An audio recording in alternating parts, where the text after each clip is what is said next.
Hey, what's up guys, Aristotle here, welcome to my Division 12 hints and tips video. So basically, decided that I was going to do a video here to help you guys just learn the basics, understand some fundamental tips about the game that help you, they're going to help you with your first few hours within the game, and also just help you continue on with the rest of it. So I'm going to start off with the easy tips, move on to the harder tips, stuff that you're not going to necessarily know straight out the bat. Obviously, as I said, this game, as I'll say multiple times in the video, this is an RPG based game, so there are some RPG based tips that you're going to find. So obviously if you're a professional RPG player and you play a lot of them, these tips are going to seem a little bit benign to you, or at least some of them are, whereas some of the tips are going to seem like really helpful. You might not know them if you don't play RPGs as often as like other people do. So hopefully you guys find these tips useful. If you do and you learn anything new in this video, please hit that like button, as it really does help me out. It lets me know you're enjoying the video, guys, and watch out for the PvP video. That's going to either drop later today or tomorrow. So hope you guys enjoy, and I'm going to jump straight into the tips. Okay guys, so tip number one is similar to my Rainbow Six Siege hints and tips video, and that is communicate. Basically this game runs on the idea that you're going to be playing it with friends, companions, other people, and the idea in this game is that you want to communicate, you want to let each other know what you're doing, because it's going to help you out, and it's going to help you like go through the missions and actually support each other well. I'm about to show you a clip of this between me and Bronius to me, but where we played, we made sure we would communicate at all times what was going on and what was happening. So I'm going to show you a quick gameplay from a mission, and just to illustrate exactly this point, and then we're going to move on to tip number two. Moving left. Okay, going right. One down. Guy coming on the right. Moving up, moving up. I got you. So you're coming down the stairs. I got the one in front of you. Alright. One going left, watch out. Two on your left, one on your left now. I see him. Take the fire from the left. Yeah, okay. Pushing up. Covering. Okay, He's shot down. from the top of the stairs, top of the escalator. I see him. Covering. He's down. Sorted. Okay guys, so tips number 2 and 3 are relatively the same. That is go from cover to cover. So the idea here is that, as you can see, you move cover to cover as a third person shooter to avoid like getting shot. But you can also do this in a form called leapfrogging, which is where you've got more than one player, and basically what you do is you have the front players run up while the two back players are suppressing, and you have the two front players suppress while the two back players run up. The idea here is that what you do is you move cover to cover to stop the enemies from shooting you, and you try and suppress them to stop them getting shots towards you as you're running. Okay guys, now tip number 4 is tap fire. In this game, if you hold down the trigger, you'll notice that the recoil is quite high on assault rifles and other guns. So what you want to be doing is tap firing, as you can see I'm doing here. What this actually does is it maintains the bullet spread towards the centre of your aim and actually reduces recoil severely. So as you can see, I shoot individual bullets and the bullets actually travel dead centre every time. Now this works to improve your aim in PvE and PvP. So what you want to be doing at all times is tap firing your enemies, as it just works better, you don't get as much recoil, and you're going to hit your target more often than when you spray.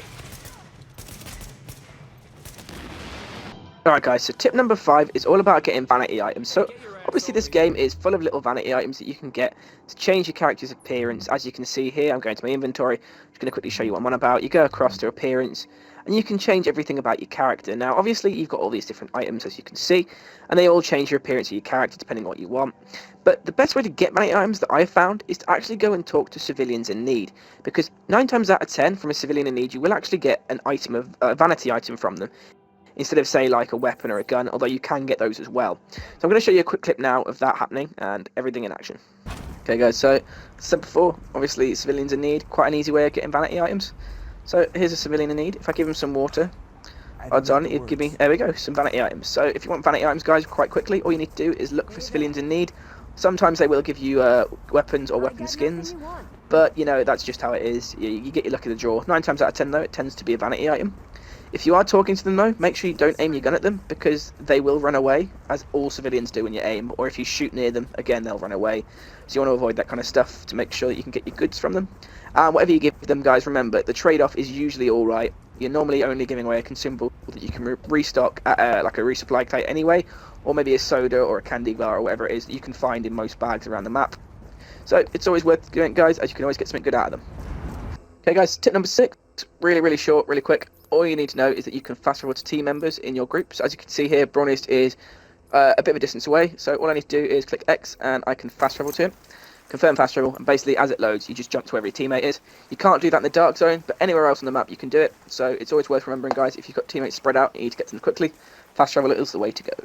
Alright guys, so tip number 7 is an important one to remember, especially when you're playing in the missions, or maybe in the dark zones as well. It can also be used for like roaming as well, but it's less apparent here because you're more likely to pick up ammo. But when you've got your weapons, you want to remember they all run off different ammo depending on what kind of weapons you've got. So as you can see here, I've got an assault rifle and a shotgun. They actually run off two types of ammo, obviously assault rifle and shotgun ammo, but I also have a marksman rifle, which runs off marksman ammo, and a vector, which runs off submachine gun ammo. So what I remember in this game, guys, is all the ammo is all separate, it's all different stuff. So if you run out of one, you can always swap to a different type of weapon and have more ammo then to like deal with a situation. So say I run out of assault rifle ammo, I could switch to my LMG or my submachine gun and use that, and then you've got full ammo on that instead, and you don't have to worry about running out of ammo in any situation. Obviously, if you run out of everything, there is always the pistol to fall back on, as that is infinite ammo, and it is viable to make a pistol build. It has been said in like many of the interviews that E3 and all these other things that they've said. But obviously, you don't want to be relying on your pistol all the time, as it's not the biggest dealing weapon, like damage-wise. But it's viable if you're in a team and you're good enough. But realistically, guys, you want to be stocking at least 4 different weapon types, so you can run through all your different types of ammo, and you don't have to worry about restocking every 10-20 minutes when you run out of ammo. So that's tip number 7, and we're going to move straight on to number 8, which is skills. Okay guys, so tip number 8, as I said, is the skills. So basically in this game, if you haven't read anything about it already, I'm hoping you kind of have if you're watching this video, because this is more for tips for once you start playing. The idea is you get different skills with your character depending on what sort of loadout you want. Obviously in the beta that I'm currently playing, there's only 4 skills currently available, but there will be a whole host of different skills. All of them like different, as you can see here. You've got your seeker mine, your turrets, all sorts of different stuff. But what you want to make sure is if you're playing with teammates and friends, you want to have a good balance between all the different skills. So like, specifically now, I'm playing with the Bronist Amoeba. I have Pulse and First Aid, but he has Sticky Bomb and First Aid. Now, the fact that we both have First Aid is an important thing to focus on. If you're playing with teammates or on your own, I would always suggest having a healing skill on one of your bumpers, one of your skill slots, whatever it is, because you're always going to need health, and med packs aren't going to be always necessary, or necessarily available, whereas the skill is always going to be there once it's come down from a cooldown. So you have to remember, you're going to always need health in this game, pretty much. So as long as you've got a healing skill in one slot, I'd say diversify, go with whatever other skills you want, put one of your special skills, like your super skill rather, as one of whatever. But as long as you've got a healing skill, you can muck about with your skills with your teammates, and you want to sort of synergize, make sure you've got skills that work well together. So like maybe have a pulse skill that does extra damage, and then have a turret that can do even more damage on the people you've pulsed. Whatever you want, mix and match. Obviously once the real game comes out, I'll try and do a breakdown, try and show you guys some little tips of what skills go well together in teams. But until the game comes out in March, I can't actually show you that. So I'm just giving you a basic overview here. But that's definitely it, guys. Make sure you work your skills in, make sure you balance it with your team, and make sure you have that heal skill, because it's going to come in handy no matter what the situation. Alright guys, so we're on to tip number 9. Now this tip is more to do with sort of getting good items, getting XP, all that sort of good stuff. When you've got the main missions, you want to have a look at them, and you can see that you can always do each mission in hard or in easy. So if you replay a mission, as I'm currently doing, or play it the first time, you can obviously set the difficulty. Now, when you look at the two, you've got normal and hard. Now, because I've already done them both, I'm not going to get the same stuff. But if you do the mission breakdown, you can actually see, for hard, it's obviously tougher enemies, but you get better rewards. And you can see in the breakdown on the bottom what it is. Normally, there'll be a better weapon or better stuff just at the bottom here. Now, obviously, I don't get the weapon again, because you only get it once when you play through the mission on hard. But every time you play it on a new character, or every mission you do on hard, there's always a breakdown at the bottom of what you're going to get. And 9 times out of 10, well, actually, no, 10 times out of 10, what you get from doing the mission on hard is better than what you're going to get from doing it on normal. So remember, guys, if you want more XP, more better weapons, all that good stuff, better equipment, better blueprints, do missions on hard, not on normal. Obviously, they are obviously going to be difficult, but as long as you've got a good team around you, you know what you're doing, you play through and you play smart, you're going to be able to pass missions on hard, and it's just going to be more beneficial for you in the long run, because, like I say, you get better stuff as you go. Alright guys, and here we are, tip number 10. So this tip is all about weapon mods. So in this game, as you may or may not know, you can pick up mods for your weapons. As you can see here, I have a high-end weapon called Cordicus. It's actually a PvP weapon I pulled out the Dark Zone from doing loads of stuff. But at the minute, it's got 4,358 damage per second. But with mods that you can put on your weapons, you can obviously improve them as you'd expect. So I'm going to put a quick release on. And we've already put the damage up like loads just there, as you can see. So what you want to be doing, guys, is remembering to put on all your different mods as you go, making sure you improve your weapons, because without the mods, they're obviously basic, but they're also improved in like zooming and stuff. So as you can see here, like it improves your zooming and accuracy. So as you can see here, I'm in third person. I can't actually zoom in because I've only got the iron sights on my gun. I do get a little white dot in the center when I play it, but obviously I can't zoom in. It's just that's where I'm going to be shooting. However, if I go into my inventory, mod the gun, and put on the hollow sight, I can now have the gun and zoom in once to the red dot. If I put an ACOG on there or a 12 times scope, the same principle happens, but you will actually aim down the sights. So remember guys, in this game, modding is going to improve your gun's damage, like reload times, all that good stuff, like damage per second, all of it. It's an RPG, so remember, mods are going to improve everything pretty much. You're never going to have a detrimental mod to your gun. Unless, of course, you like maybe put a sniper scope on a gun that's only short range, in which case you're not really going to be improving your odds of killing an enemy with that gun's optimal range. But that's pretty much it, guys. Just remember, mods, mods, mods. All the guns that you like, mod. There are, of course, some guns you can't mod, like, in this case, the other Dark Zone weapon I pulled out, which is called Cassidy. It can't be modded, however, the gun itself is fairly powerful, and it doesn't necessarily need it, as you're going to be up close and personal with a shotgun anyway. But all the other shotguns can be modded that I've seen, so it's kind of hit and miss with the weapons. I think specific named exotics maybe can't be modded, but the rest can, so obviously you need to look out for that sort of stuff. Alright guys, so tip number 11 is colour doesn't mean everything. Now this is more specifically related to specific weapons within the game. Now as you can see here, I'm looking at my sidearms, and now specifically I have the first wave and the M1911. Now as you can see here, the blue weapon, the specialised weapon, is actually less effective than the M1911 by around, well, 6 points of damage. But the point is the same regardless. Because of that, this weapon, the green one, is actually better than the blue. So what you want to be careful with this when you're playing this sort of stuff, guys, is that the RNG in this game can actually give you better weapons of lower colour brackets. So you want to be making sure that you're taking the best weapon for the best sort of damage. And like everything about this gun is better. The accuracy is, like the range is a bit less, but obviously, you know, you can deal with that. And then obviously you've got to then think you can even mod it further. So if I put a compensator on it and like say like a heavy magazine spring or a quick release, maybe the heavy, I'll tell you what, put the heavy magazine, and there we go. Not only have I now increased the damage like even more exponentially compared to what it is with the first weapon, but even if I put those mods on the blue gun, the first wave, it wouldn't be as good as the M1911.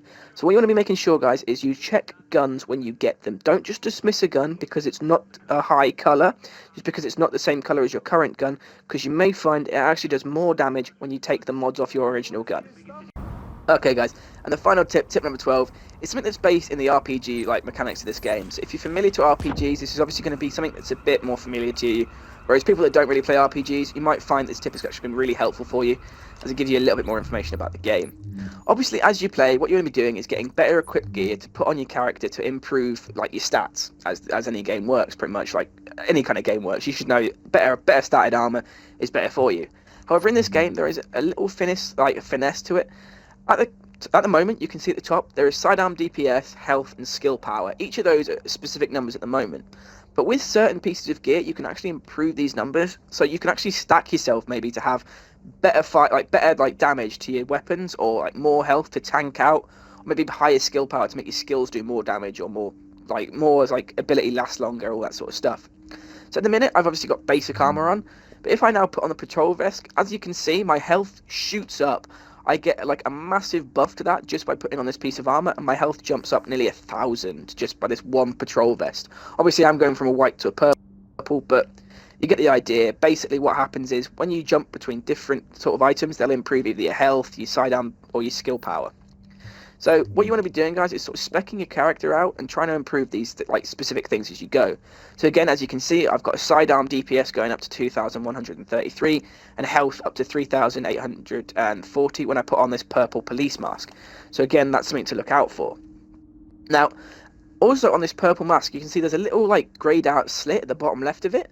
That is actually a mod slot. So what I'm assuming is that you'll be able to put mods onto your armor to actually improve these stats even more than what the original base like armor mod does. Obviously you can't do that in the beta because they've not put it in, but in the full game I'm assuming you'll be able to improve the stats even more. And again, this goes for every piece: knee pads, chest armor, holsters. Obviously you do want to check that sometimes they might put down like a certain skill, so maybe you want to have better health. So even though this has got a better armor statistic, it actually drops my health by 800. Now, am I happy with that personally to upgrade my skill power? Maybe not. Maybe I prefer to have just the just the health up to where it is, nearly close to 4,000, because that'll improve my survivability. So obviously what you want to do is you want to choose your armor based on what kind of build you want to spec. Maybe have different armor pieces in your inventory, just spare, just to hold a different level of skill. And again here, as you can see, I've got sidearm. I can put it up even more with my heavy duty gloves, but my skill power drops. Now obviously in the beta, the skill power is not as important because we've only got a few skills, but maybe in the full game, maybe you'd want to keep the skill power up, so maybe you want the more basic items. So it's worth, guys, just checking out all those different things, as they do affect your abilities, they do affect your overall ability to survive and kill enemies. So definitely, guys, watch out for the RNG, watch out for the RPG mechanic, because if you're not familiar with it, you might find that you take your health down to something stupidly low, and then maybe when you jump into something like the Dark Zone, you're going to get murdered like within seconds because your health is just so low compared to someone's like damage. So it's definitely something to watch out for, guys. That is the final tip of this video. I hope you guys have enjoyed. If you've learned something new or found anything helpful, drop a like. Obviously, you can comment any kind of opinions you have yourself, anything you found in the beta that you want to talk about with anyone else in the community. Also, you can share this video with your friends, let everyone else know about the video. Obviously, get everyone on your friends list, everyone you'll be playing with aware of all these different tips, as they're going to help you out. They're going to improve your game massively when the game actually comes out.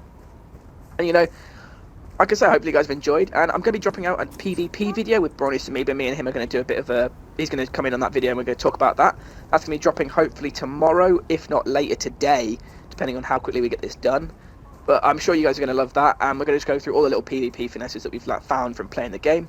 Alright guys, and here's a little final bonus clip. Turns out Ubisoft put in some of the ambient creatures, and they actually have little fights. So here you can see a rat and a raven actually fighting in the street, which is actually something really awesome to see. But hopefully you guys have enjoyed the video. If you have, like I said before, hit that like button, subscribe for more, and I'll see you in the next one.